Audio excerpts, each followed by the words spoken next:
What's up, guys? Welcome back to my channel. So I'm here today to talk about The Real Housewives of Beverly Hills, Season 13, Episodes 4 and 5. So I've been kind of lagging a little bit. I have a double recap for this one and a double recap for Potomac coming up. It's been really hectic. I got a new job. I had to move. So I've been kind of going back and forth between California and Arizona. Now I had to move over to Arizona, everything, you know what I mean? So it's not just that back and forth shit anymore. So I have to get used to that and whatnot, but yeah, we're here, we're doing this shit, and thank you so much for watching. So starting off with episode 4, Elevator, it picks up after Garcelle basically opened up about how she doesn't really trust some of the other ladies. Dorit kind of pushed back a little bit. Right after that, the women get ready, and it's essentially just a bunch of one-on-one meetups. First, though, we get Dorit calling her Bubba-lish fucking PK. And I was like, oh my god. I've heard her say Bubba, Bub, and now it's Bubba-lish. I'm like, Dorit, stop, I can't. I'm talking about the Magic Mike show. We learned that PK and Mauricio went out to dinner the night before. And Mauricio kind of chatted about some of the relationship stuff. Just I just let Kyle be right. I'm just not trying to argue, blah, blah, blah. Kyle and Mauricio just seem so, over it at this point. They just want to, do their own things, grow their own separate directions. So, kind of dealing with that. We then see Kyle and Mauricio hop on a FaceTime call, which is more like a phone call, because Mauricio, he's, has his he's, driving, so he has the camera, off, so it's, just his, initial right there. We then see how, distant they are, basically, and Mauricio, who's not on the camera, he's like, oh, you look great. I'm like, you don't even know what she looks like. It's just kind of going through the motions. You know what I mean? It's yeah, I'm sure he thinks Kyle's beautiful, but you don't even know what she's wearing right now. You don't even know what she looks like. You're just saying shit because you have to. You know what I mean? So we can't really see that on their phone call. It's just like Dorit and PK on their phone call. Just the juxtaposition, with Kyle and Mauricio, they seem so distant right now, which is really sad because they have a lot of history together. Crystal and Erica, they go out to lunch, and I was kind of Crystal and Erica? But I mean, everyone's kind of doing these one-on-one things, so it's Crystal and Erica are leftovers, girl, put them together. So yeah, they're out and about, they chat about Sutton's flip out, and Crystal says that Sutton goes off the deep end, and it's hard for her to come back when she's already off the deep end like that. Erica says that she's really trying to protect her peace before Crystal asks her if she misses her old life and whatnot. I kind of touch on that aspect a little bit.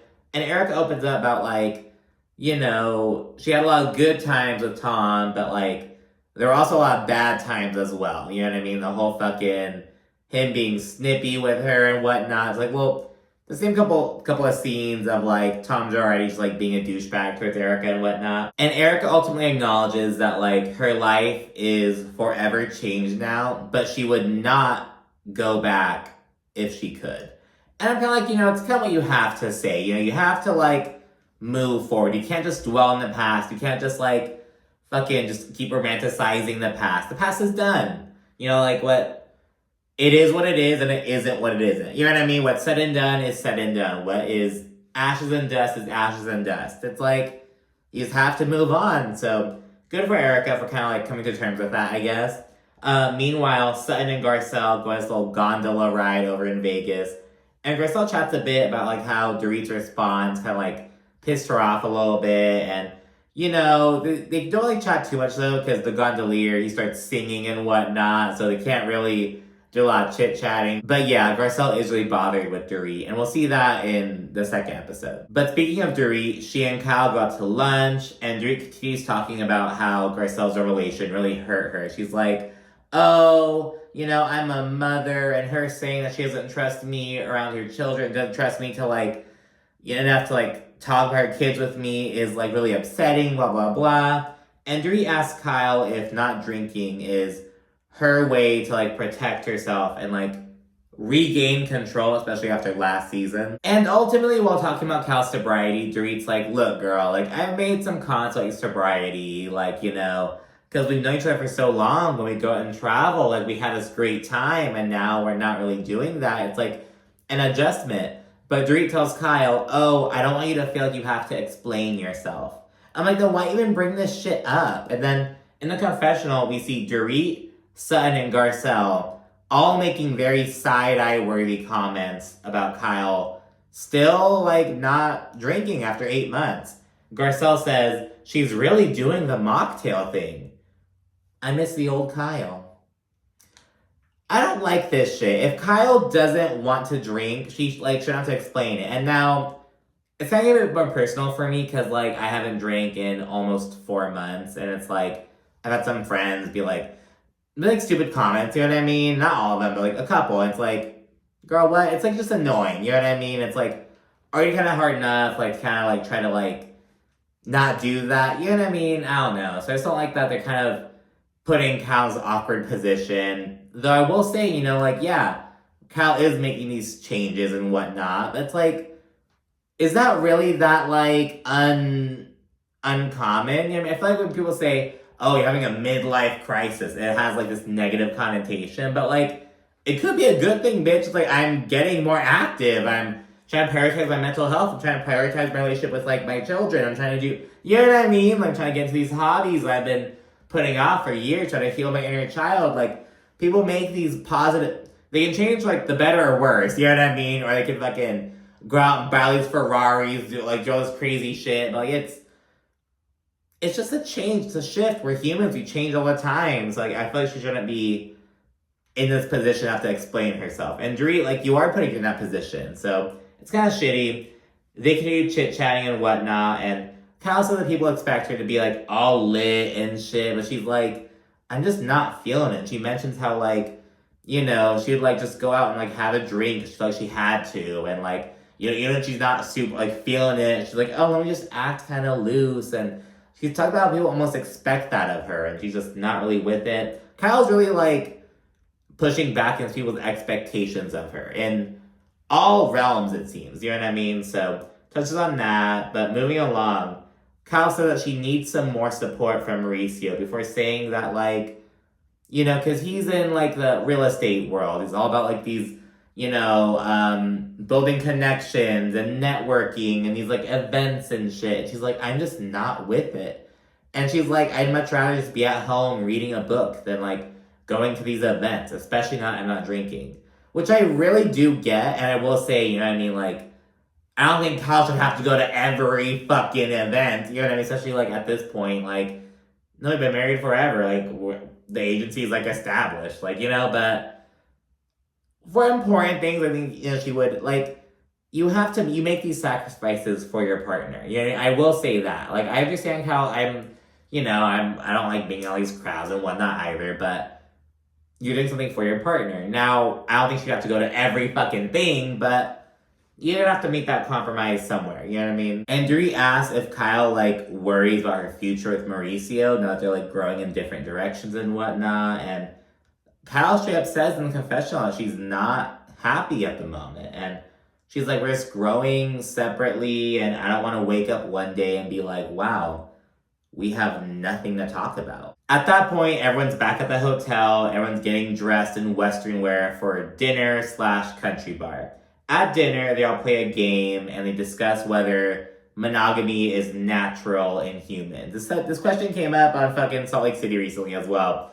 Erica, she was this whole fucking tangent about like, in the wild, a lioness will go with like the strongest male, blah, blah, blah. And it's like, well, I mean, the strongest male is like the head of the pack already. The lionesses don't really go with, you know what I mean? But that's besides the point. And Dorit, she like throws shakes. She's like, Erica, what are you talking about? Like, you got with the oldest lion in the pack. And granted, you know, Tom Girardi isn't the strongest physically because he's old as fuck.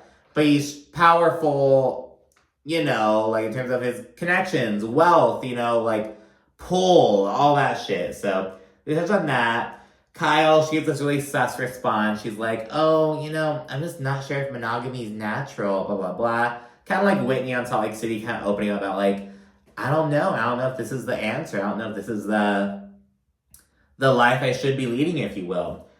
And then she touches on like an infidelity question, like, oh, if your partner cheated on you just one time, would you really get over it? And Kyle's like, I don't know.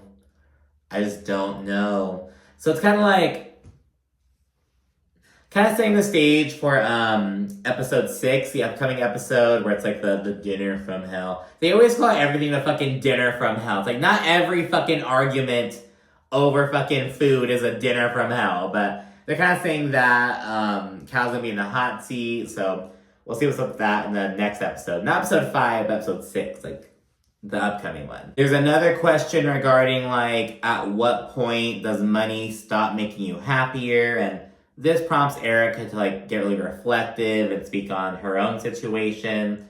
There's then another little birthday celebration for Crystal. I keep forgetting this is Crystal's birthday trip. Poor thing. But I think we'll be seeing a bit more of Crystal later on this season. God willing, because girl, we're like, in episode 5, there's a bit more of like the personal storyline stuff, but we really aren't seeing a lot of Crystal. It's like, damn girl, but you know, we're just gonna be patient. I'm not giving up on the bitch yet. So yeah, that happens. Then they segue to the country bar. Kyle and Sutton ride the mechanical bull. Though Sutton is this annoying ass fucking scaredy cat baby. She's like, oh, I want to ride the bull, but you have to be very gentle with me. Oh, don't go too fast and don't do that. Like just being so annoying. It's like, Sutton, are you gonna ride the fucking bull or not? And when Kyle was riding the bull, she like had her hand up, like yeah, like holding onto the bull with one hand, having one hand up. When Sutton was doing it, he was like, she was just not. It just didn't seem like her environment.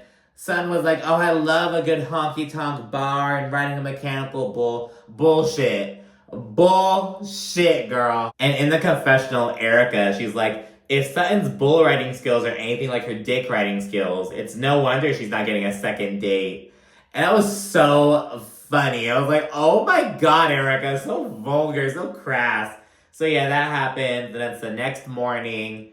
Everyone's prepping to head out. You know, nothing too special. They have their suitcases, heading to the elevator. And lo and behold, they run into Erica's, her glam dude and his boyfriend. And his boyfriend is like one of the Magic Mike performers. Like, that's how Erica got this whole thing set up, basically.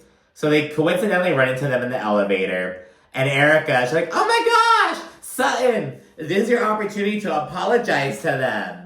This is a big old thing. She like puts Sutton on the spot. She says that Sutton said the performance was over the top and shitty. And Sutton's like, I did not call it shitty. And it's just kind of a really awkward moment. Not just for Sutton, but I think also for like the performer, you know what I mean? Like, it was just a really awkward kind of moment. But she puts Sutton on the fucking spot. Erica in the confessional, she's like, God gave me the pass to start some shit. I swore off, you know, all this like pettiness for Lent, but God, the elevator's open, they were right there. He gave me my opportunity. Thank you, God. She does this whole thing, and on the van, Sutton is big mad about it, but everyone else is like, girl, you're overreacting, like, shut up, it's not that big of a deal. Sutton, though, she feels cornered, just gets really emotional, she starts tearing up and shit. Dorit starts kind of comforting Sutton, and Garcelle, she's like, well, Dorit, you know, it would have been great if you'd have, like, comforted her last night when she was, like, in the moment. I'm like, okay, Garcelle, that was kind of unnecessary, like, girl, like... There's a whole separate day, bitch. Like, you know what I mean? But she says that, and Dorit, she's like, oh, I agree. I wish I would have gone too. I'm like, Dorit, like, okay, what am I supposed to do with that information? Like, that's kind of meaningless now. But so that's kind of a moment between Garcelle and Dorit breaks out. Dorit's like, well, Garcelle, like, it would have been great if you had been able to, like, calm Sutton down and get her to come back to the show. And Garcelle's like, I was trying to calm her down. You don't know what I was doing. You weren't there. And she's like, I'm not her therapist, I'm her friend. I'm not gonna like, you know, push her to these like levels. I'm gonna just comfort her and give her what she needs, essentially. But yeah, Sutton ends the conversation and shuts Dorit up. Sutton's just so over. She's like, Dorit, you know I like the word zip it with you. Like, she's like trying so hard not to tell Dorit to shut the fuck up, basically. She's like, silence is golden, Dorit. Just like, learn that. Then they arrive to the airport, and back in California, Erica and Garcelle link up. Garcelle says that she really likes Dorit, but they just don't seem to understand each other, and she just says that Dorit just can't listen. And Erica actually agrees, and she's like, I have learned to speak Dorit. I just zoned the bitch out, basically, so talk about that. Garcelle mentions Dorit's reaction to her opening up in Vegas. Because remember, it was mostly because Garcelle is the one who like made the comment towards Jax last year. And Kyle and Dorit were kind of co-signing in a way by just kind of laughing about it, being like whatever about it. So if you kind of think about it, it's like Erica was like the larger aggressor, but Erica like owned up to her shit. Whereas Dorit, she's not really owning her shit in the same way, and she's kind of pushing back against Garcelle's reaction. Garcelle has no issue with Erica or Kyle at this point, because they've essentially put in the effort to move on. But Dorit is not. But anyways, Garcelle then brings up how Erica ultimately like went for Sutton in Las Vegas. And, you know, Erica's like, look, I left her alone at first, then she caused this big old scene at Magic Mike, made it all about her, and she flipped and hijacked the moment. And Garcelle actually agrees with Erica. In the confessional, Garcelle says, you know, maybe you have to let Sutton fight her own battles from now on. I kind of rushed to her defense. Maybe I just have to let her do her own thing. And I will agree with that. You know, I mean, Garcelle, like, has gotta let her do her thing. The last scene of episode 4 is Kyle going to Sutton's house. And Sutton's wearing this sweater, and I cannot unsee the fucking Drake album cover on it. It just looks so much like it. I cannot unsee it. They sit down and chat about Vegas, though. Sutton says that Erica intentionally embarrassed her, and she brings up the dramatic. She's like, oh, Sutton, you can give an apology for saying the show is shitty. That was dramatic, and Kyle is like so stone-faced, so not with it. And may add, production added in like a couple moments of Sutton, like, not really in this day, but there's like a couple of moments in this episode where we see Sutton like making a cocktail for herself, like a vodka cranberry kind of thing. I think they're trying to imply that Sutton's kind of on the vibe. She's kind of partying a little bit. She's on her it's 5 o'clock somewhere shit and kind of making it seem. But yeah, Kyle's like obviously not feeling Sutton, and things swiftly get tense, and Sutton brings up how Kyle previously promised to have Sutton's back. And she's like, you know, but Kyle doesn't have my back. She's never had my back. She never will. And she's not a true friend. This is kind of where Sutton seems to be realizing that, like, hey, I'm not super cool with Kyle. We still have our issues. And, you know, the way that Kyle treated her last season especially when she was drunk, getting on Sutton's ass, she was having a heated moment with Diana. I don't know. I wouldn't have given Kyle the fucking chance, you know, like, back from that. Sutton seems to have kind of tried, but now she's, nope, you're done. And she wants fucking revenge at this point. Kyle then says, oh, you know, me seeing things in a different perspective from you doesn't mean I'm, like, not a friend to you. And Kyle says that Sutton has a habit of, like, overreacting and just being irrational. And Sutton's like, name them. And Kyle's like, okay, well, she, like, starts doing it. Sutton keeps going, name them. And Sutton just keeps fucking going. Kyle has to, like, shut her the fuck down. She gets so annoyed that she brings the fucking receipt. She's like, alright, like, this thing from 2020, this thing from 2021, this thing from Lake Tahoe, this thing from there, this thing with the fucking face roller. She, like, brings all these fucking moments. Production has clips for all of them, just, like, backing it up, and it's just very tense, and that's where episode 4 ends, and episode 5 picks up right off of that. So episode 5, Suddenly Suspicious, picks up with Kyle saying that Sutton doesn't seem okay, while Sutton says that Kyle's the one who's actually seeming unhinged. She's kind of serving back Kyle's bullshit to her at this point. Both essentially ask, like, what's going on with the other, and Sutton really goes in the confessional. And ultimately, she's like, you know, there's too much bullshit going on for this to, like, just be coincidental. I think Kyle's going through a midlife crisis. She's, like, projecting this bullshit onto me, blah, blah, blah. Just kind of, like, going on Kyle a little bit. And before getting to the point of no return, Kyle just fucking straight up leaves. She doesn't even want Sutton to walk her out. She's just like, I'm done with the conversation. I can't talk to you right now. So yeah, then we see Erica with her mother, Renee, and she's in town for a little visit. And she discusses their relationship. They're very close in age, and it's kind of crazy because my parents had me very young as well.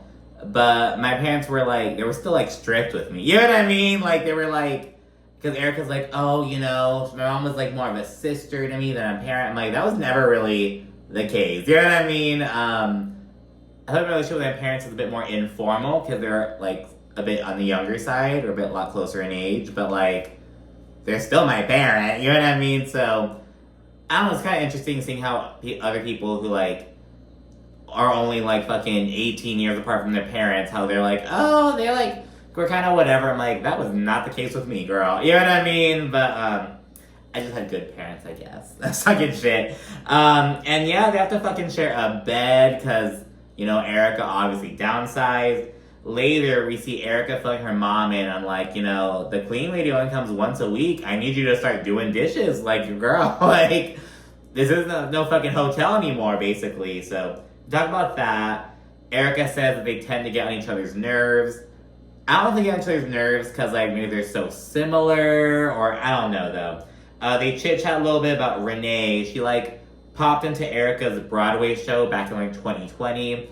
And Erica was super annoyed because I guess they hadn't spoken in, like, a whole year at that point. And she said it felt like an ambush and whatnot. And, like, it looks like Erica's going through it with her mom in this visit. It's been, like, 31 hours so far. She's all annoyed. It's almost like, why are we seeing this? Are we just seeing this to show how Erica has a bad relationship with her mom? Just gotta touch on it a little bit. Where it's like, are we supposed to see it? Like, you know what I mean? It's like no heartwarming scenes at all. Just like Erica being annoyed with her mother. You know what I mean? So, which is like realistic. If that's what it is, that's what it is. But it's like, well, damn. You know what I mean? That's kind of disappointing. We then see Garcelle over at home with her son Jade, the other twin. And he's cooking and whatnot. I'm like, okay, look at him. He's like 15 years old, cooking steaks and shit. It's like, good for him. She says that Jade doesn't challenge her as much as Jax does. Jax was the one who was telling her stuff like, oh, you know, I want more freedom, blah, blah, blah. Whereas Jade just kind of like, whatever, like more laid back and whatnot. She kind of touches on how her boys are kind of different, you know, like all kids are. But yeah, she really reiterates that she's encouraging her boys to be more open with her because she couldn't really be open with her parents, though she acknowledges that Jax did hurt her feelings on the beach. You know what I mean? So she's like, I want to open this dialogue and whatnot, but it did hurt me. You know what I mean? And I think that was like a part of the point to be honest with you, like that is a part of it. Like, you know what I mean? You just want to like make your point clear and, you know, you almost like, I feel bad, so I want them to feel bad. Almost, you know what I mean? So I do think that was like a part of it almost. Then so we're discussing Black Girl Missing. It's this project that Garcelle is directing and starring in. We're gonna see it, not see it, but we're gonna do like a screening later on this episode. We then have another family scene with Crystal. I'm like, oh, Crystal, yay!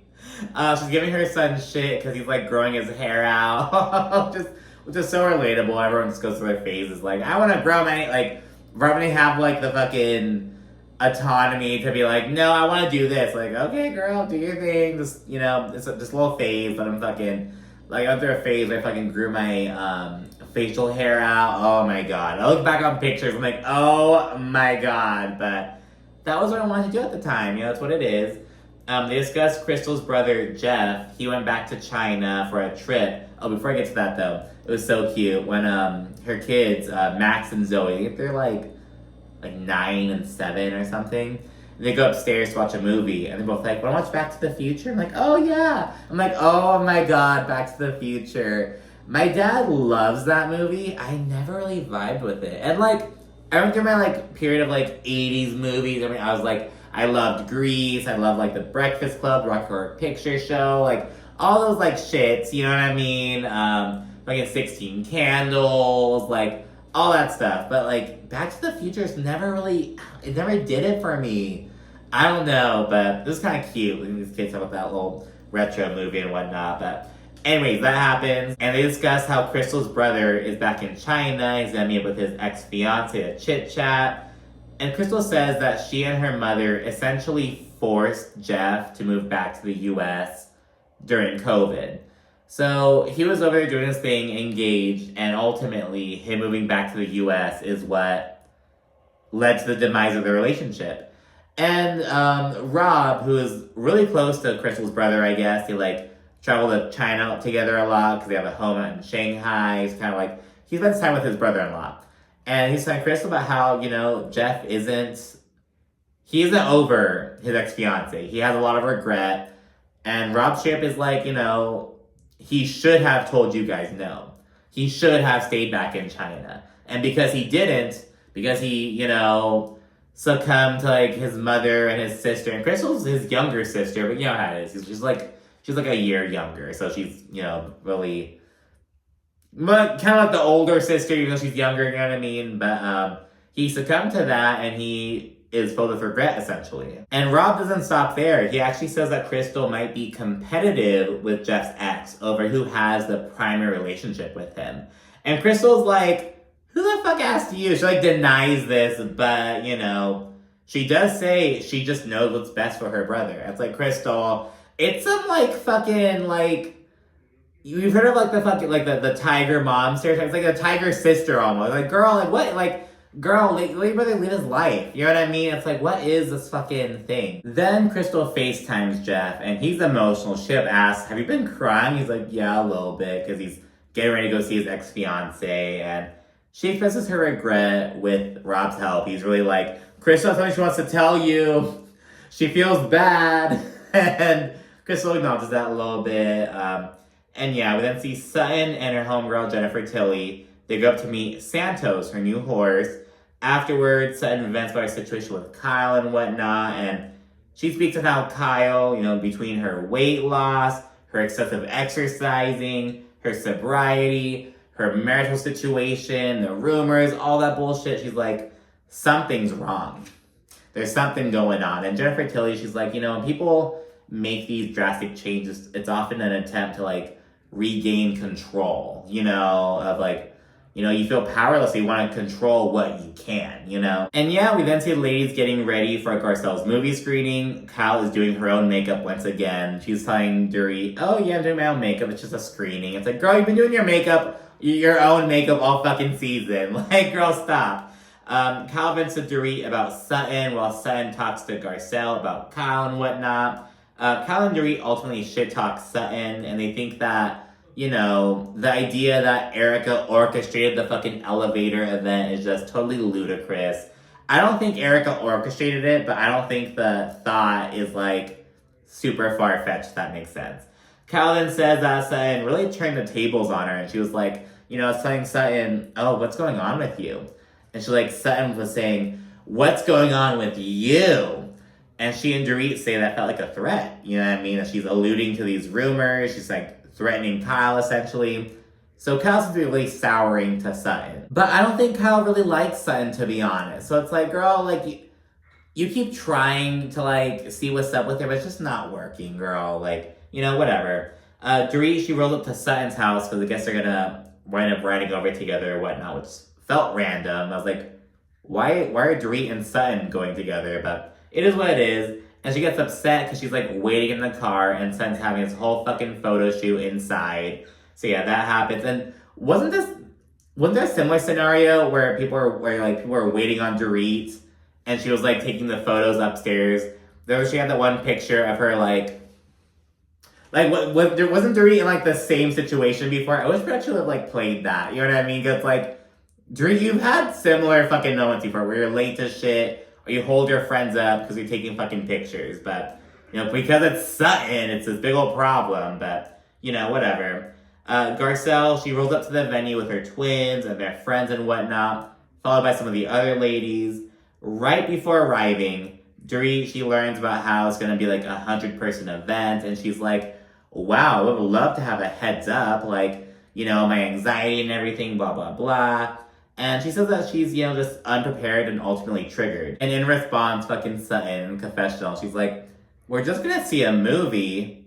Now, granted, it's a movie about someone who's, you know, like, stalked and kidnapped and blah, blah, blah, but it's just a movie. So, that happens. Larsa Pippen, she's at the event, which felt so random. Like, Larsa and Garcelle are cool like that, but, you know, whatever. Dorit then has a moment where she's, like, dramatically fucking spooked. Like, Dorit, get a fucking grip, bitch. Watch the movie. Yes. Wow. Ah! Oh! We then see Crystal. She greets Garcelle's boys. And Jax, he's like, oh, I'm coming there to see Erica, blah, blah, blah. But he's like, you know what? I'm just going to approach her. Do you want to come with me? Be right back up? And Crystal's like, oh my gosh, sure. Because Crystal was there when Erica made the comment towards Jax. And she didn't reprimand Erica, but she comforted Jax. She kind of ushered him away and whatnot. So yeah, she goes with him. She's his backup. I'm like, bro, why? Crystal's your backup. But no, it goes really well. Erica, she says that, he's a total class act. He basically just went up to Erica and was like, hey, I want you to know that everything's all good, no hard feelings, blah, blah, blah. Erica apologizes, he accepts it. It's a nice little interaction. Garcelle, though, she feels like Erica should have initiated because she's the adult. She's the one who's in the wrong, but she's glad that, it went well and that Jax took the initiative, which I agree with. It's like Erica, she should have been the one to do it, but I don't see Erica being like, look, I'm just not gonna lie, I'm just gonna kind of stay away for a little bit, but I can kind of see that, but the right thing to do is to apologize, But anyways, the screening then begins, and Denise Richards rolls in a little bit late. We see a little, some parts of the movie and whatnot. Afterwards, they all shower Garcelle with praise and everything. And Denise, she approaches Crystal and Dorit, some chit-chat. And Dorit, she's like, I haven't spoken to Denise in years. So she's kind of like, okay, girl. The moment Lisa Rinna fucking left, Denise is coming back. So do your thing, girl. Denise also talks to Erica a little bit. Then we see Sutton, and she goes and approaches Kyle. And she's like, hey, do you want to chit-chat? And, things are tense from jump. Because remember, they haven't really spoken since that awkward-ass 20-minute sit-down at Sutton's house. And just, it just didn't go well. It was so quick. Kyle just, stormed out, basically. Kyle says that Sutton ultimately seemed off. So, I left because you seemed off. But this pissed Sutton off, and she said that Kyle is intentionally using words that are going to piss Sutton off and, trigger her. Because that's Sutton's big little thing. She's like, do not make me look crazy. Do not make me look like I'm overreacting. Do not make me look neurotic. So she's like, do not make me sound like I'm off. Don't make me sound like that. She's really, I don't want to say over-aware. She's very aware of, that kind of narrative about her. And remember, Sutton's all about her revenge shit now. So Sutton's like, I think that you seem off. And in turn, Kyle's she essentially dares Sutton to say what the fuck she wants to say. She's like, what are you trying to say? What are you, dancing around saying? And we'll acknowledge that Sutton's doing a lot of dancing around, a lot of alluding, a lot of questioning. But it seems like the next episode will be where she starts asking the questions directly. Sutton then says it feels like there's a real lack of respect in their relationship. And Sutton says that Kyle treats her like a little sister. And Kyle's like, I do not. Don't flatter yourself. Just all bitchy and shit. Sutton suggests that Kyle is still mad at the fact that she's cool with Kathy while Kyle and her aren't. And Kyle's like, no, that has nothing to do with it. I don't care about that. I haven't even thought about that. But Sutton's like, if I had a sister and, she was cool with my friend, but not me, I'd be kind of upset by that. So, kind of poking on that. Sutton, she's like, this is a love triangle gone awry. Meanwhile, we see Garcelle. She initiates a conversation with Dorit.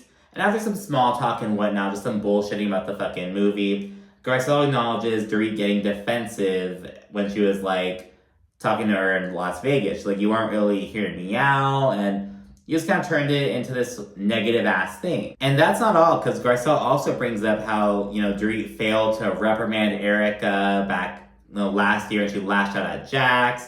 And in turn, Dorit's like, I just feel like we take one step forward and 2 steps back. We don't really move forward in our friendship. I think it's really icy between them. Garcelle, she brings up how Dorit was really insensitive with her saying, oh, it's been a year, Garcelle. Come on, it's been a year. And Garcelle straight up that's like me telling you, oh, you got robbed a year ago, bitch. Get over it. And Dorit does apologize, and it's well, bitch, well, she first tries saying, no, I didn't say that. But Garcelle's like, no, you did say it, and that is what Dorit said. She even had a Bill fucking look on her face while she was saying it. So it's no, you did say that. But she winds up apologizing when she sees that she can't, weasel her way out of it. And yeah, Garcelle, she says that she likes Dorit, and she doesn't think that she's malicious, but, You know, she just wants to be heard. And they ultimately hug it out, but it doesn't feel like they've reconciled. Word on the street is that Garcelle was caught liking some stuff about Dorit and everything recently. So, I don't know, we'll see more on that later on. Back to Sutton and Kyle. Kyle says that Sutton really isn't being a friend to her. She's like, look, you're over here alluding to these Mauricio rumors. You're not being a friend to me when you do that. And Sutton says that Kyle doesn't confide in any of the friends. And she's very different from who she was last year. Sutton straight up says that. And it's like, well, Sutton, the same can be said about you, girl. Like, everyone fucking changes. You know what I mean? And I don't know. It's reminding me almost of like, the old Dr. Wendy storyline. Like, oh, you were this vibe last year. Now you're a bit more sexy this year. What's going on? It's kind of similar. It's like, oh, like, last year all about drinking and having fun. Now you're trying to work out and be sober. Like, what's going on? And it's just like, girl, shut up. So that happens, and Sutton winds up saying in the confessional that this friendship is a farce. I love calling shit farces. It's like, this is a farce. This is so ridiculous. It's actually fucking comical. I mean, this is a farce. I love calling that shit. But anyways, that's it for this little double recap. Thanks so much for watching. Be sure to like, comment, subscribe. Thanks again. Bye.